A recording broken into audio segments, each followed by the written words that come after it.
जिन बच्चों ने भी नीट यूजी का एग्ज़ाम दिया है, ज़्यादातर बच्चे और माँ बाप परेशान हैं। जिन बच्चों के नंबर अच्छे आ रहे हैं, जिनको पता है कि शायद उनको गवर्नमेंट मेडिकल कॉलेज मिल जाएगा, वो इस बात को सोच सोच के परेशान हैं कि हमें कौन सा मेडिकल कॉलेज मिल पाएगा, कौन से स्टेट में हमारा एडमिशन हो पाएगा और कौन सी काउंसलिंग में हमें कैसे पार्टिसिपेट करके वो एडमिशन मिलेगा। जिन बच्चों के नंबर उतने क्लियर कट अच्छे नहीं आ रहे हैं कि उनको पता हो कि उनको गवर्नमेंट मेडिकल कॉलेज मिल पाएगा या नहीं, वो ये बात सोच के परेशान हैं कि क्या हमें गवर्नमेंट मेडिकल कॉलेज मिल सकता है, अगर गवर्नमेंट मेडिकल कॉलेज ना मिले तो हमें क्या करना चाहिए। वो इस बात को सोच के परेशान है कि क्या हमें ड्रॉप करना है या हमें प्राइवेट में एडमिशन लेना चाहिए, या इवन कुछ लोग ये भी सोच रहे हैं कि क्या हमें अब्रॉड के लिए प्लान करना चाहिए, और कुछ बच्चे ये भी सोच सकते हैं कि क्या हमें ऑल टुगेदर एमबीबीएस को छोड़ देना चाहिए। तो इस वीडियो में हम तीनों ही प्रॉब्लम्स को सॉल्व करेंगे। हम बात करेंगे उन सभी प्रॉब्लम्स की जो बच्चों और माँ बाप को परेशान कर रही हैं, और मैं कोशिश करूंगा कि आपको एक बहुत लॉजिकल और ऑथेंटिक इस बारे में अपनी ऑनेस्ट ओपिनियन दे सकूं, ताकि आपकी डिसीजन मेकिंग में आपको हेल्प हो सके। तो इस वीडियो के साथ बने रहिए, हमारे चैनल के साथ जुड़े रहिए। Please subscribe to our channel of NEET navigator. अगर ये वीडियो आपको अच्छा लगे तो प्लीज इस वीडियो को ज्यादा से ज्यादा लाइक कीजिए और शेयर कीजिए, क्योंकि इस वीडियो की जरूरत आज के दिन में नीट यूजी के हर बच्चे को है। तो जुड़े रहिए नीट नेविगेटर के साथ।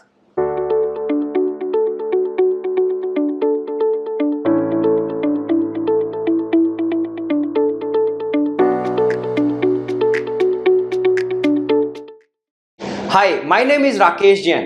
I am the founder of MBBS Lighthouse and Neat Navigator.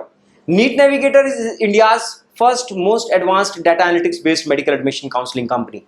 We ensure that you get to the best medical college which is available to you on the basis of your domicile, category, quota and NEET score. So please, if you are looking for best NEET guidance, look for the Neat Navigator. And MBBS Lighthouse is one of the best application that has ever developed in the field of medical admission counseling. MBBS Lighthouse offers you the most authentic data and MBBS admission possibility on the basis of 2023 cutoffs. So with just 45 seconds and few clicks, you will be able to see whether you can get admission into a government college or not, and if in all the colleges where your admission is possible, you can see their cutoff, their fee structure and all the college information. So try out the MBBS Lighthouse. You can find the link in the description below. तो इस video में हम सबसे पहले बात करते हैं तीन कैटेगरी के बच्चों की। पहली कैटेगरी उन बच्चों की है जिनके नंबर इतने अच्छे आ रहे हैं कि उनको ये पता है, उनको ये कॉन्फिडेंस है कि हाँ हमें गवर्नमेंट मेडिकल कॉलेज मिल जाएगा। उन बच्चों की समस्या क्या है? उन बच्चों की समस्या ये है कि वो ये जानना चाहते हैं कि क्या हमें अपने प्रेफर्ड स्टेट में मिल जाएगा, क्या हमें प्रेफर्ड कॉलेज में एडमिशन मिलेगा, अगर मिलेगा तो कैसे मिलेगा, और क्या कब कौन से राउंड में हमें वो एडमिशन के लिए प्लान करना चाहिए। देखिए यहाँ पे मैं आपको सबसे पहले एक बात कहना चाहता हूँ कि कोई भी एडमिशन, मेडिकल एडमिशन जो इंडिया में होगा वो बिना काउंसलिंग के नहीं हो सकता। तो किसी भी हालत में कोई भी बच्चे के हाथ में कोई ऐसी श्योरिटी नहीं हो सकती कि कोई ये कहे कि हम आपको गारंटीड आपको एडमिशन करवा देंगे और वो आपको कहे कि मैं बिना काउंसलिंग के आपका एडमिशन करवा दूंगा। ऐसी कोई संभावना नहीं है। तो प्लीज किसी के भी लालच में मत आइएगा।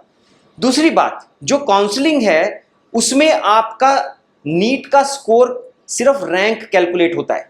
आपका जो नीट रैंक है, ऑल इंडिया रैंक, उसी के बेस पे आपको काउंसलिंग में सीट अलॉटमेंट होने वाला है, और एक एक नंबर पे सैकड़ों रैंक्स होते हैं।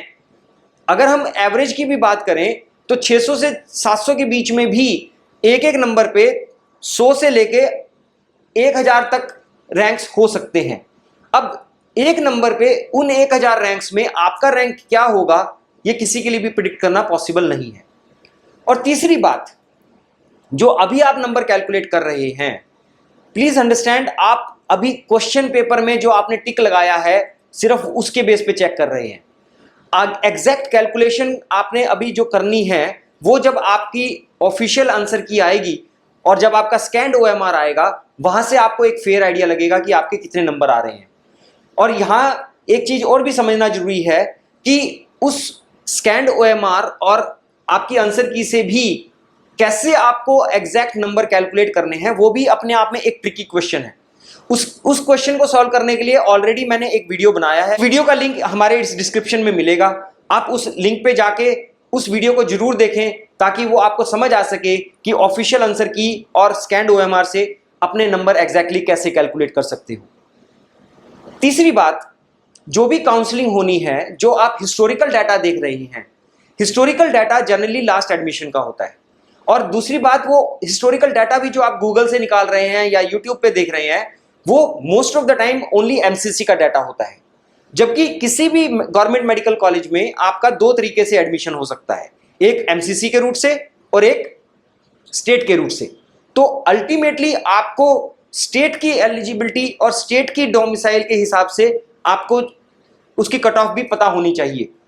अगर स्टेट की कट ऑफ अगर आप देखेंगे तो maximum states except for the 6 high merit states like Delhi, UP, Haryana, Kerala, अगर हम इन स्टेट्स की बात छोड़ दें, बिहार, तो मोस्ट ऑफ द स्टेट्स में जो उनकी स्टेट मेरिट है वो एमसीसी से नीचे रहती है।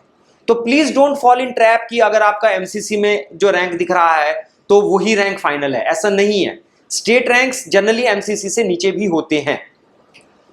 अगर आप इन चीजों का ध्यान रखेंगे, आई कैन एश्योर यू कि 14 जून से पहले आप किसी के लिए भी ये प्रिडिक्ट करना बड़ा मुश्किल है कि आपको कौन से प्रेफर्ड कॉलेज या प्रेफर्ड स्टेट में एडमिशन मिल सकता है।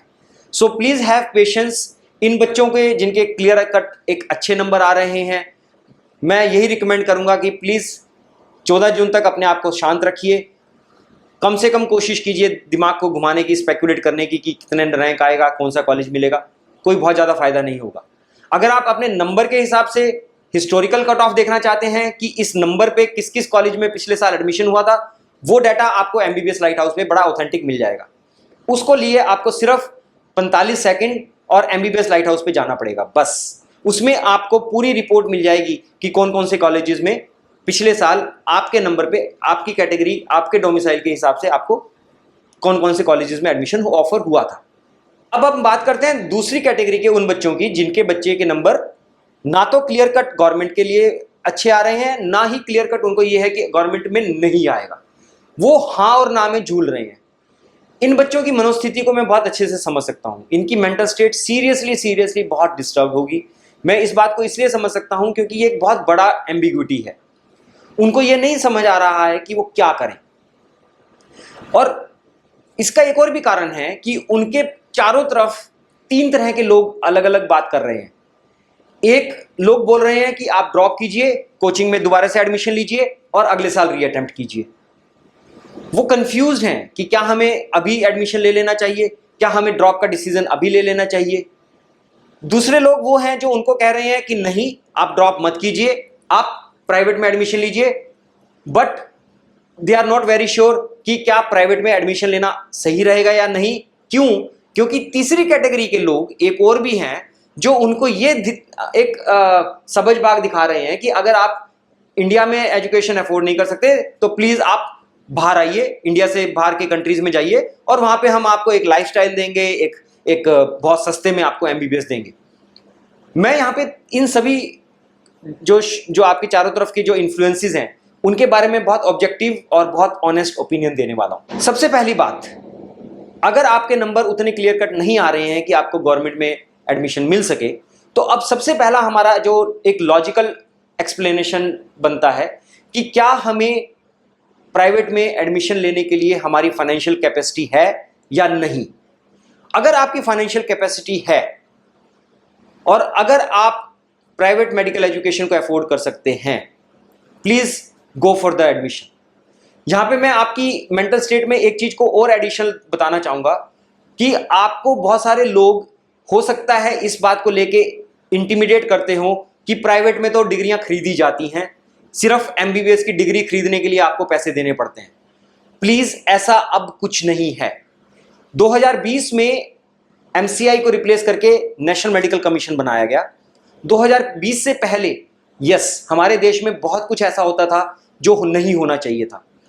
हमारी मेडिकल एजुकेशन की हालत बहुत अच्छी नहीं थी। पर अगर आज में हम बात करें, नेशनल मेडिकल कमीशन ने सभी मेडिकल कॉलेजेस को बहुत रेगुलेट किया है। तो आज के दिन में वो चीज़ नहीं है कि जहां पे हम बात करें कि सिर्फ एक डिग्री खरीदना ही एक प्राइवेट कॉलेज है, ऐसा नहीं है। और जहां तक मैं गुड बैड और अगली की बात करूं तो गवर्नमेंट में भी जो नए कॉलेजेस खुल रहे हैं वो कॉलेजेस में आपको फैकल्टी, आपको इंफ्रास्ट्रक्चर, आपको जो जिस तरह का एक इकोसिस्टम चाहिए होता है पढ़ाई के लिए, वो बहुत अच्छा अभी अवेलेबल नहीं हो पाता है। बहुत सारे प्राइवेट कॉलेजेस, बहुत सारे डीम्ड मेडिकल कॉलेजेस जो बहुत पुराने हैं और बहुत अच्छे से over a period of time they have stabilised themselves, they are far better than many government colleges as well. तो अगर आप अफोर्ड कर सकते हैं, प्लीज इस टैबू को अपने मन से निकाल दीजिए कि private medical colleges means you are buying the degree. You are not buying the degree, you are going to work there, you are going to spend 5.5 year there. आपको 4.5 साल वहां पे बहुत लगान के साथ वहां पे पढ़ाई करवाएंगे वो लोग, और वहां पे आपको पेशेंस के साथ सीखने को मौका मिलेगा। दूसरी चीज जो मैं आपको यहाँ पे एक और बात कहना चाहूंगा कि अगर आपकी अफोर्डेबिलिटी नहीं है, यहाँ पे मैं एक एडिशनल इंफॉर्मेशन आपको देना चाहता हूँ। I don't know how many of you know it not, but Bharat सरकार और रिजर्व बैंक ऑफ इंडिया दोनों के लिए ही एमबीबीएस एडमिशन एक बहुत हाई प्रायोरिटी सेक्टर है। और यही कारण है कि हर बैंक आपको 7.5 लाख रुपए तक का कोलैटरल फ्री एमबीबीएस लोन देता है, और उस लोन में आपको हॉस्टल फीस भी मिलती है। आप किसी भी बैंक में जाके एमबीबीएस एडमिशन के लिए एजुकेशन लोन ले सकते हैं, और इस लोन की रिपेमेंट आप अपने पोस्ट ग्रेजुएशन के बाद भी कर सकते हैं। तो आपको किसी के ऊपर बोझ बनने की बात नहीं है। सो प्लीज आप उस ऑप्शन को एक्सप्लोर कर सकते हैं कि अगर आप एजुकेशन लोन को यूज करके एक अपनी एमबीबीएस की पढ़ाई करना चाहते हैं। अब यहां पे एक इन्फ्लुएंस ये भी आता है कि क्या हम ड्रॉप करें। देखिए, ड्रॉप का फैसला मैं बहुत ऑब्जेक्टिवली आपको देता हूं। मैं 5 साल एमईटी यूनिवर्सिटी में प्रोफेसर था, और मैंने हजारों बच्चों को पढ़ाया है अभी तक। मैंने एक बहुत कॉमन चीज देखी है कि 0 से 80 नंबर लाने में जितनी मेहनत लगती है, 80 से 100 नंबर करने में उससे 2 गुना ज्यादा मेहनत लगती है। तो अगर आपका ये पहला अटेम्प्ट था, और अगर आप 80% ऑफ द टारगेट मार्क, मतलब अगर हम 600 को टारगेट मान के चलें, तो आप करीब 480 से 450 के बीच में आए हैं, या इससे ज्यादा नंबर आपके आए हैं, तो ड्रॉप करना डेफिनेटली हेल्पफुल हो सकता है। यहां पे आपको एडवांटेज क्या होगा कि हां, अगले साल आपको बोर्ड की एग्जाम्स की तैयारी के लिए टेंशन नहीं है, आपको स्कूल जाने की टेंशन नहीं है, और आप पूरी तरह से फोकस होकर अपनी पढ़ाई पे तैयारी कर सकते हैं। यहां पे मैं एक बात जरूर कहना चाहूंगा कि प्लीज, जो आपके नीट की तैयारी है उसके लिए बहुत मोटिवेशन और बहुत डिसिप्लिन की जरूरत है। मैं एक अलग वीडियो बनाऊंगा जिसमें आप कैसे ड्रॉप करके अपने परफॉर्मेंस को इंप्रूव कर सकते हैं, वहां पे उस वीडियो में आप समझ सकते हैं। But please maintain your motivation if you want to drop. और यहां पे मैं एक बात और कहना चाहूंगा कि अगर आप ड्रॉप करने का प्लान कर रहे हैं तो please don't participate into medical admission counselling. कोई भी झूठी उम्मीद मत रखिए कि कोई स्ट्रे राउंड में या कोई भूले भटके कहीं से एक सीट कोई निकाल के आपको दे देगा। किसी हाथ में कोई सीट नहीं होती है। तो कोई भी स्ट्रे राउंड में कोई ऐसी मेरिट का चेंज नहीं होता है कि हम कहें कि जी 25,000 से लेके 50,000 वाले की मेरिट बच्चे को एडमिशन मिल जाएगा, और 25 से 50 बीच में किसी को एडमिशन नहीं मिलेगा। ऐसा नहीं होता है। तो प्लीज अपना दिमाग, अपना टाइम और अपना पैसा तीनों ही खराब मत कीजिए। अगर आप ड्रॉप करने का प्लान कर रहे हैं, आप ड्रॉप कीजिए और मेडिकल एडमिशन काउंसलिंग में पार्टिसिपेट मत कीजिए। अगले साल अच्छे से तैयारी करके अच्छे से पेपर दीजिए और अगले साल एडमिशन के लिए प्लान कीजिए। तीसरी बात, अगर मान लीजिए आप कहते हैं कि नहीं, हम ड्रॉप भी नहीं करना चाहते, हमारी फाइनेंशियल अफोर्डेबिलिटी भी नहीं है प्राइवेट की, तो अब हम क्या करें। यहां पे जनरली बच्चों के सामने 2 ऑप्शंस दिखाई जाती हैं, और क्योंकि एमबीबीएस एक इतना बड़ा दिमाग में हमारा जो एक विजन क्रिएट होता है कि हमें लगता है कि चाहे कहीं से भी हो, एमबीबीएस इज एमबीबीएस।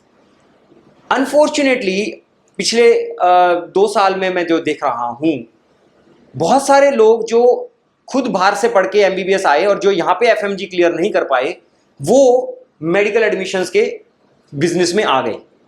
और वो आज के दिन में यूट्यूब पे सबसे कॉमन उनका जो फोकस रहता है कि कैसे हम बच्चों को बाहर एडमिशन के लिए प्रेजेंट करें। मैं बहुत कैटेगोरिकली नहीं बोलता हूं, but unfortunately yes, they are doing it for money and largely not for the benefit of student. उनका स्टूडेंट को बेनिफिट से ज्यादा अपना बेनिफिट दिखता है। क्योंकि वहां पे उनको एक एक कॉलेज के एडमिशन के लिए 1-1 लाख 1.5-1.5 लाख रुपए कमीशन मिलता है, इसलिए वो लोग आपको फॉरेन के लिए पुश करते हैं। बट क्या फॉरेन में पढ़ाई करना सही में अच्छा है एक option?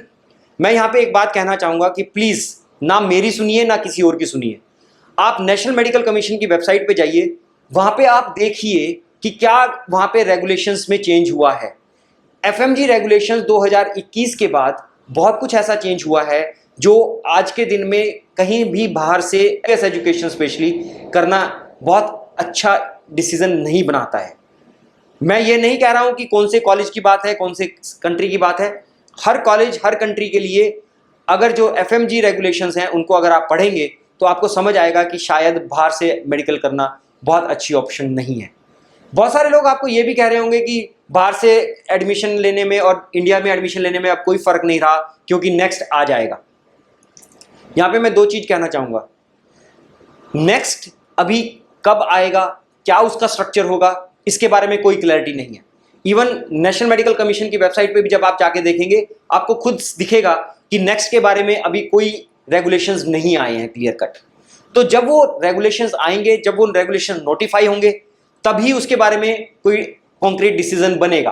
But one thing is for sure कि अगर आप बाहर से एमबीबीएस करके आते हैं तो वहां पे आप रजिस्ट्रेशन करवा के फिर आप इंडिया में नेक्स्ट के लिए एलिजिबल हो पाएंगे। इसका मतलब ये है कि जहां पे इंडिया का बच्चा 4.5 साल के बाद नेक्स्ट में बैठ रहा है, बाहर का बच्चा 5.5 साल के बाद नेक्स्ट में बैठ पाएगा। और आप सोचिए कि अगर मान लीजिए एक इंडिया बोर्ड की एजुकेशन है और एक बाहर के बोर्ड की एजुकेशन है, दोनों की पढ़ाई में कितना फर्क ऐसा होगा ना कि 4.5 साल के बाद क्या आप बाहर के पढ़ाई करके इंडिया के पेपर को पास कर पाएंगे? तो ये एक कुछ सवाल हैं जो मैं आपके साथ छोड़ रहा हूं, जिनका मैं रिक्वेस्ट करूंगा कि आप खुद से सोचिए और उसके ऊपर डिस्कशन कीजिए। So I don't recommend strongly any MBBS abroad. Now, if you don't have the option to study abroad, then what are the options? The option is, please, you can look for options like BDS, BAMS और BHMS. BVSC एक बहुत अच्छा course है, specially जो बच्चे veterinary में जाना चाहते हैं। मैं एक चीज़ कहना चाहूँगा कि हमारी जो सोसाइटी में चेंजेस हो रहे हैं, आज के दिन में वेटनरी डॉक्टर्स की बहुत अच्छी डिमांड हो रही है। At the same time BMS is wonderful course if you want to go into consultative practice. The way India government is promoting Ayush मंत्रालय, अगले 5 साल में जहाँ पे उनका विजन है कि हर डिस्ट्रिक्ट में वो एक आयुर्वेदिक हॉस्पिटल खोल देंगे, तो आप सोचिए कि कितनी अपॉर्चुनिटीज, जॉब अपॉर्चुनिटीज वहाँ पे आयुर्वेदिक के लिए होने वाली है। सो BMS is a very good course.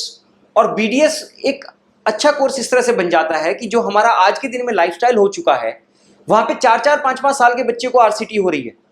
So imagine, आप आज के पर्सपेक्टिव में BDS को देख रहे हैं, 2024 के पर्सपेक्टिव से BDS को देख रहे हैं, बट आप 2028 में BDS कंप्लीट करेंगे और उसके बाद अगर आप MDS करेंगे तो 2-3 साल और लगने वाले हैं आपके। 2030 तक आप इमेजिन कीजिए कि कितने डेंटल प्रॉब्लम्स कितनी बढ़ चुकी होंगी और डेंटिस्ट की रिक्वायरमेंट कितनी बढ़ चुकी होगी। So think future, don't think past. MBBS definitely एक बहुत प्रीमियम डिग्री है, बहुत एक सोसाइटल वैल्यू उसके साथ अटैच्ड है, पर ऐसा नहीं है कि डेंटल की कोई वैल्यू नहीं है या BMS की कोई वैल्यू नहीं है। हमारे देश में BMS डॉक्टर्स को भी पद्मश्री मिला हुआ है।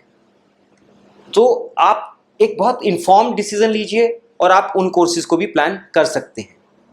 अब हम बात करते हैं तीसरी कैटेगरी के बच्चे, जिनको शायद ये उम्मीद ही नहीं है कि वो क्वालिफाई कर पाएंगे या नहीं। तो उनको क्या करना चाहिए? देखिए, दो बातें हैं। अगर मान लीजिए उनकी फाइनेंशियल कंडीशन ठीक है और उनको लगता है कि हाँ, अगर हम अगले साल क्वालिफाई कर जाएं और हम एक अच्छे प्राइवेट मेडिकल कॉलेज में फीस अफोर्ड कर सकते हैं, then they should drop and go for repeat. उससे क्या होगा, वो अगले साल अच्छे नंबर लाके प्राइवेट मेडिकल कॉलेजेस में एडमिशन के लिए सोच सकते हैं। अगर मान लीजिए उनकी अफोर्डेबिलिटी नहीं है, मैं रिक्वेस्ट करूंगा कि प्लीज़ अपना टाइम और दिमाग बहुत ज़्यादा इस सपने पे मत खराब कीजिए। मैं जानता हूँ आप सब लोगों को चींटी की कहानी बहुत सुनाई जाती है। एक चींटी चढ़ रही थी दीवार पे, बार बार चढ़ रही थी, बार बार गिर रही थी, पर उसने हिम्मत नहीं हारी और वो बार बार चढ़ती रही और फाइनली उसने दीवार को क्रॉस कर लिया। अच्छी लगती है सुनने में, पर बहुत मुश्किल है अपनी ज़िंदगी में उतारने के लिए।